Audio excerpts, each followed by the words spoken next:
Olá a todos, sejam bem-vindos ao De Olho no Mercado. Hoje é 14 de abril de 2021, pregão de quarta-feira. E no pregão de hoje, o mini índice ele rompeu a máxima do pregão anterior. Tá? A gente sempre marca a máxima e a mínima, tá? Isso é para ter um norte aí para quem opera nos prazos intradiários, sabendo que quando rompe a máxima, o potencial de alta ele é maior. Então, no pregão de hoje, o mini índice rompeu a máxima do pregão de ontem. E aí sim, quando ele rompe a máxima, você pode ver que ele teve aí um movimento grande. Vamos ver aí de quantos pontos.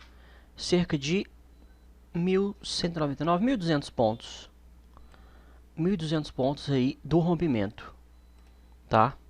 Você pode ver que ele, depois de uma lateralização, ele sobe, lateraliza, ele forma um pivô de alta, e aí este candle de força é o candle que confirma o pivô formado e efetua o rompimento, tá?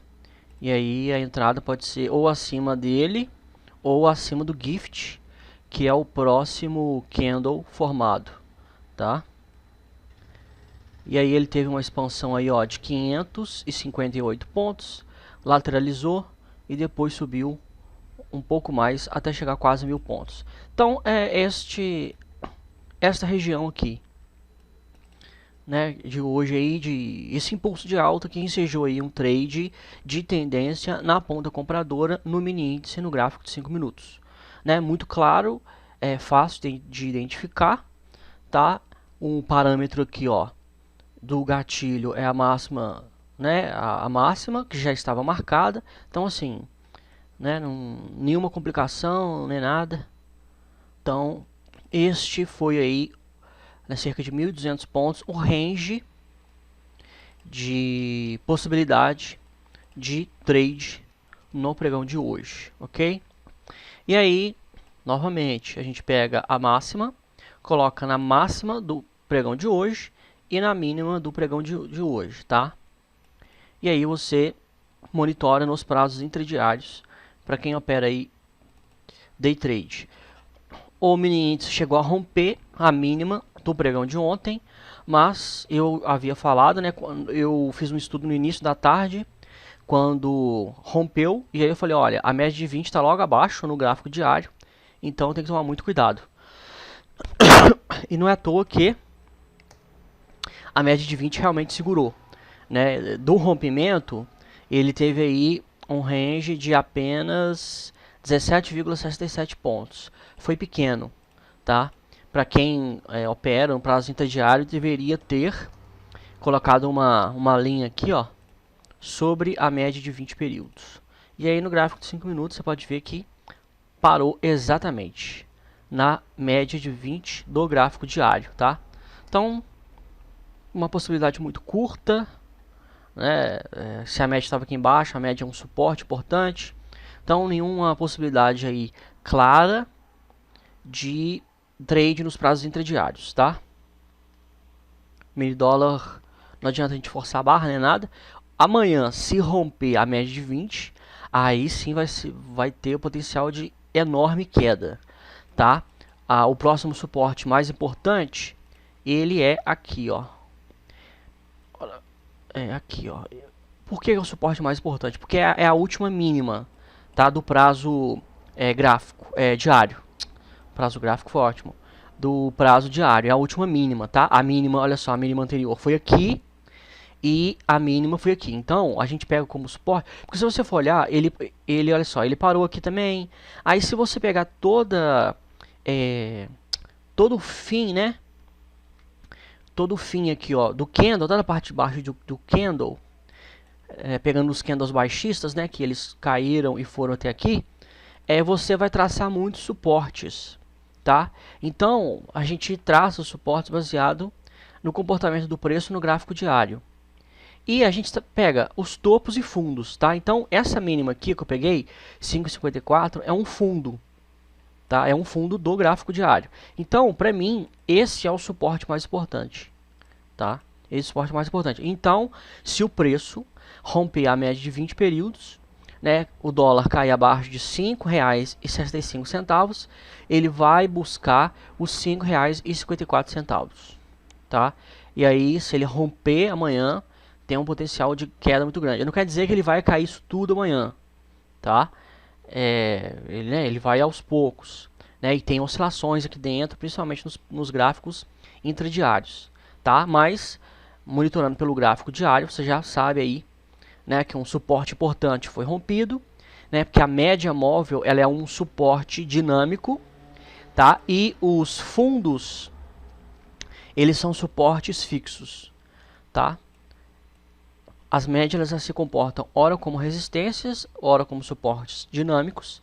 Dinâmicos porque elas se movimentam, né? Elas são formadas de acordo com o comportamento do preço, elas vão sendo formadas e cada hora elas estão no lugar, né? Então você pode ver aqui, ó, pelo histórico da média móvel aritmética de 20 períodos, tá? Agora, já os suportes fixos são regiões fixas onde o mercado ele convenciona que essa região é um suporte. Simplesmente o preço estava caindo, o mercado achou que 5,54 era um preço mínimo e aí entraram comprados defendendo essa região, tá? Um volume muito grande defendendo essa região. Então, se o mercado entende como mínimo, a gente também entende. Ok? Ontem, né, eu mostrei alguns papéis que estão na nossa... Os setups foram acionados, que estão na nossa planilha de setups, tá? E hoje eu vou mostrar para vocês que GPIV33 atingiu o nosso alvo, tá? Se você que não é assinante da Grafistas, se você tivesse assinado, você teria visto desde semana passada o setup, que ele estava armado. Na semana passada, os preços estavam aqui, ó, tocando a média de 20 ainda. E aí eu já estabeleci, olha, isso aqui é um Power Breakout. Há um período de acumulação para quando bate na média, esse volume acumulado, ele reage e aí o preço desponta para cima. A sua ordem de entrada no Power Breakout, ele é 5 centavos acima da máxima dessa lateralização. A máxima foi aqui, ó, deste candle do dia do dia 19 de março. Então 5 centavos acima, 5,45. Eu estabeleci abaixo na média de 20, porque eu peguei a média de 20 como referência, 4,90. Acionou e aí tinha como alvo 2 vezes o risco.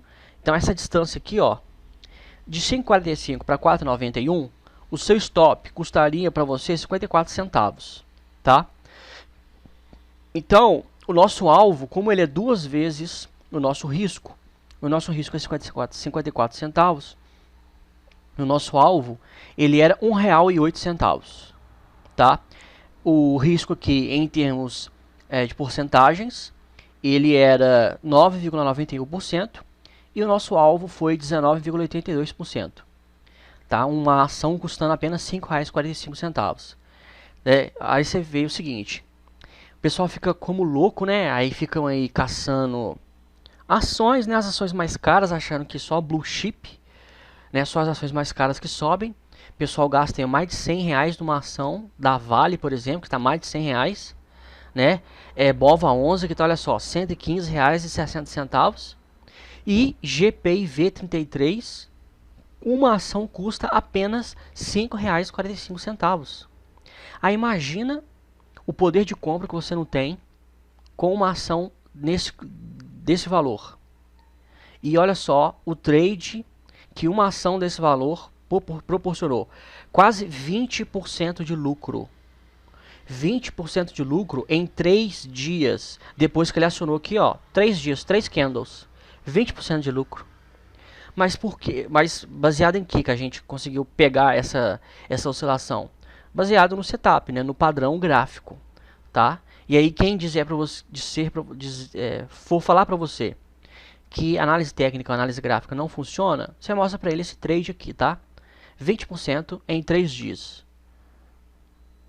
Tá? E aí, se você tivesse assinado, né, Aí você pensa aí no capital que você tem, na possibilidade que você tinha de poder entrar numa ação como essa.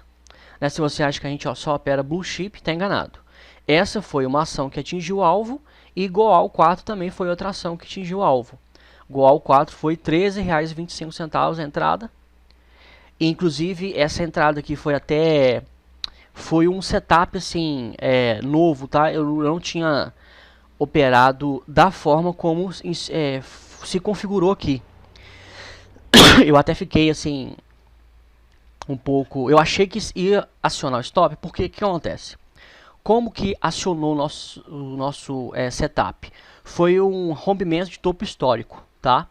O topo histórico, ou seja, a máxima que esse papel da Gerdau, Goal 4, atingiu foi R$ 13,25. Atingiu essa máxima aqui, outras vezes, aqui nesse topo anterior, e quando chegou aqui, ele rompeu o topo histórico.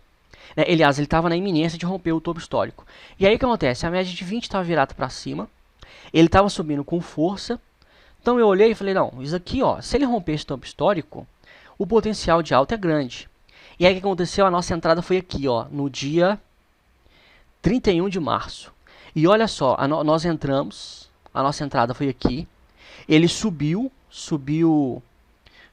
aí, ó, já na entrada 1,72%, para chegar aqui em cima, ele subiu um pouco mais e ele caiu 4,91% depois que compramos. E aí, como estava afastado da média de 20 períodos e o nosso stop estava acima da média, porque o ideal é sempre o stop estar abaixo da média. Só que, para não ficar muito grande o stop, eu coloquei ele aqui. E aí ele veio, eu pensei assim, vai acionar o stop. Nossa, ele acabou de romper o topo histórico, voltou para baixo. Mas por que acontece isso? E é importante eu falar sobre isso, porque o que está acontecendo agora, essa semana? Ontem, foi ontem, né? Acho que foi ontem ou anteontem. A gente tem quarta-feira? Foi segunda ou terça-feira. Que o Bitcoin rompeu também o topo histórico. E ontem, hoje, eu acho que o Dogecoin, enfim, várias criptomoedas estão rompendo o topo histórico. E aí o pessoal corre para comprar, igual louco, corre.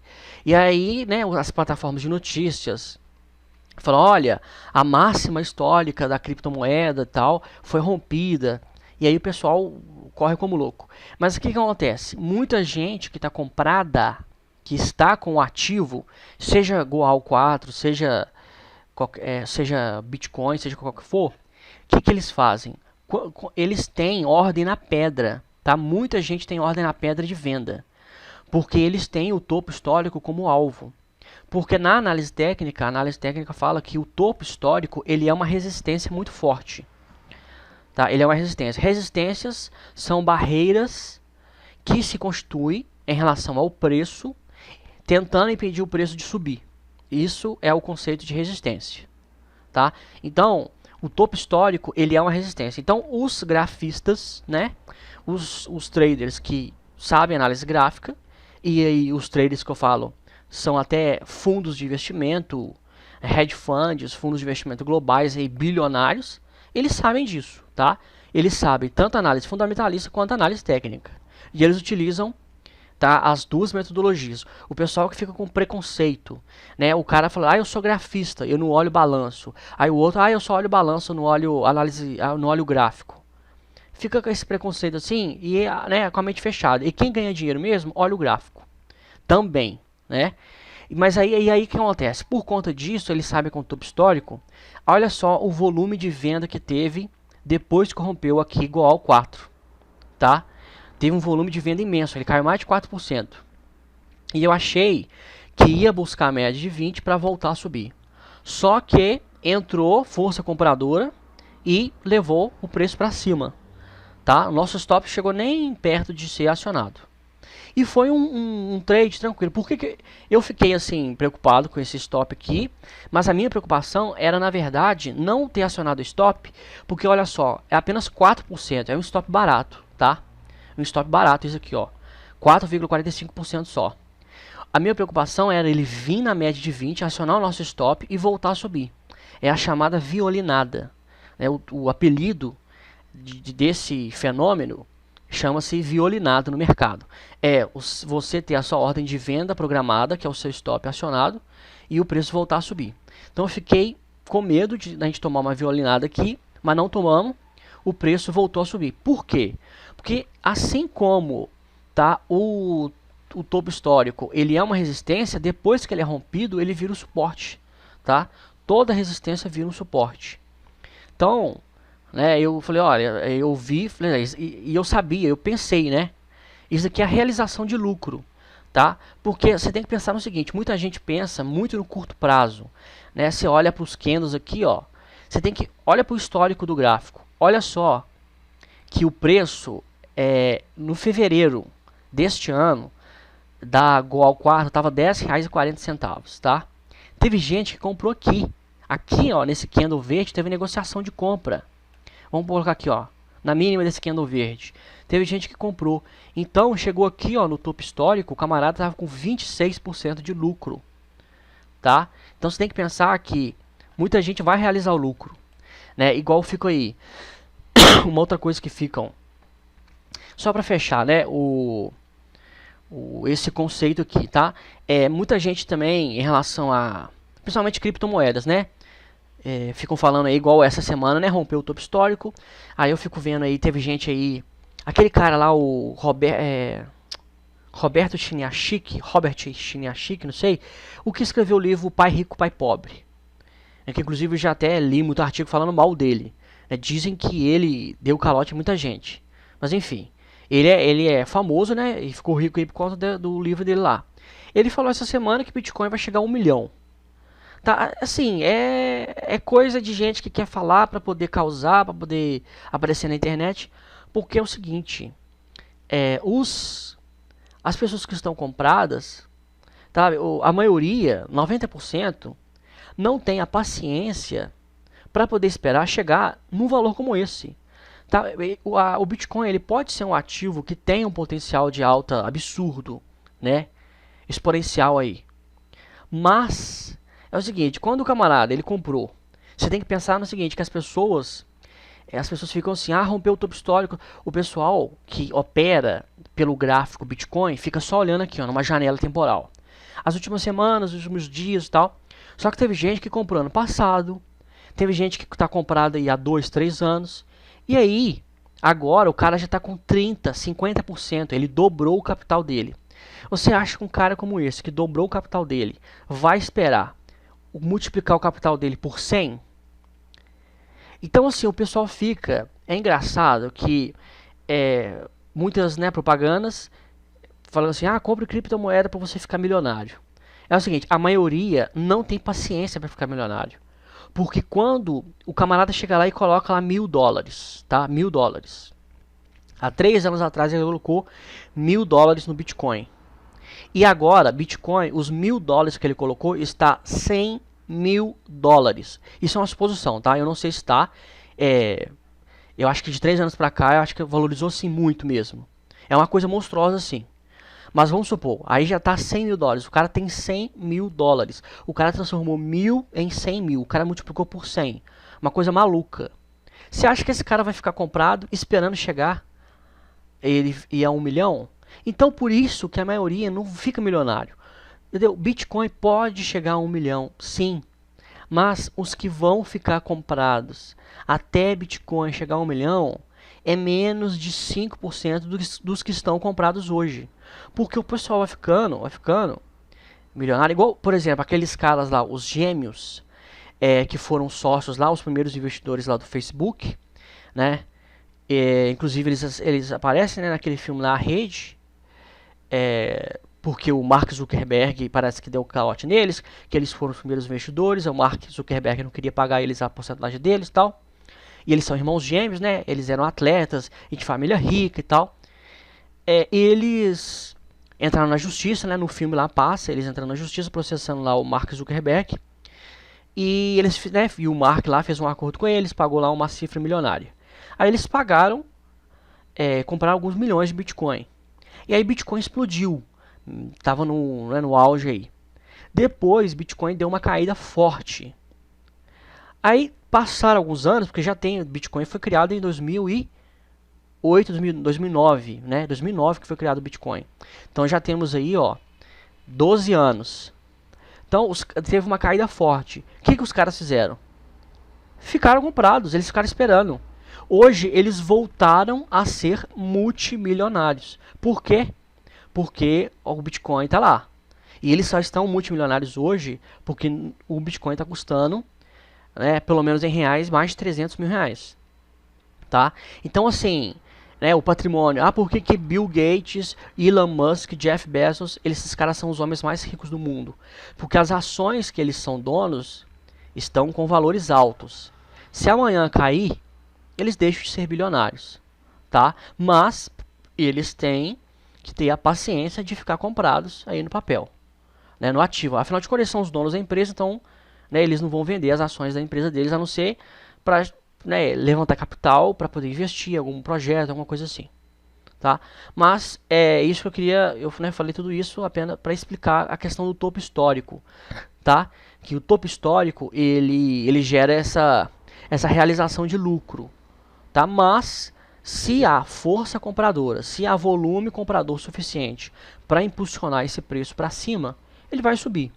E aí, igual a 4 também atingiu o nosso alvo, tá? Outro papel também que você ficaria aí feliz da vida, ok?